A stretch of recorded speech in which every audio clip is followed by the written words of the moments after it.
నేను మీ వైవిజని విక్రమ్ టీవీకి సబ్స్క్రైబ్ చేయండి. Hi hello welcome to Vikram TV.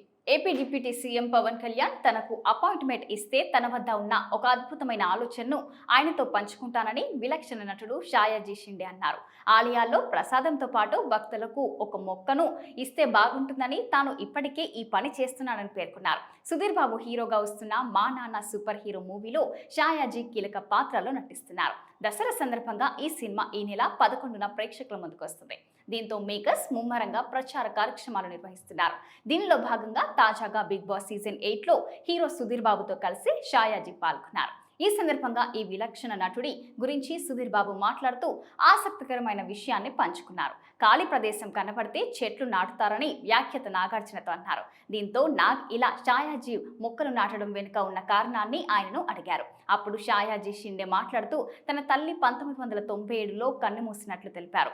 ఆమె బతికి ఉన్న సమయంలో తన వద్ద ఇంత డబ్బు ఉన్నా ఆమెను బతికించుకోలేను, నేనేం చెయ్యను అని బాధపడ్డాను. అప్పుడే తనకు ఒక ఆలోచన వచ్చిందని దాన్ని తన అమ్మతో పంచుకున్నట్లు తెలిపారు. అదే తన అమ్మ బరువుకు సమానమైన విత్తనాలను తీసుకొని దేశం మొత్తం నాటుతానని ఆయన అన్నారట. తాను నాటిన విత్తనాలు చెట్లుగా మారడంతో పాటు నీడను, పూలు, పండ్లు ఇస్తాయి. వాటిని చూసినప్పుడల్లా తనకు తన అమ్మ గుర్తుకొస్తారని తెలిపారు.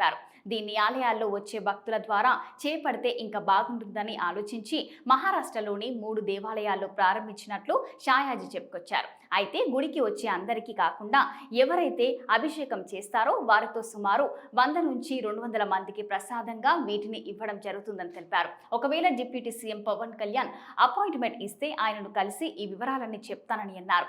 దేవుడి ప్రసాదంలానే మొక్కలను అందరికీ పంచాలని, అవి నాటితే పెరిగి చెట్లు అవుతాయన్నారు. తర్వాత అవి 7 జన్మలకు పెరుగుతూనే ఉంటాయని షాయాజీ చెప్పడంతో ఆయన ఆలోచన అద్భుతంగా ఉందంటూ నాగార్జున ప్రశంసించారు.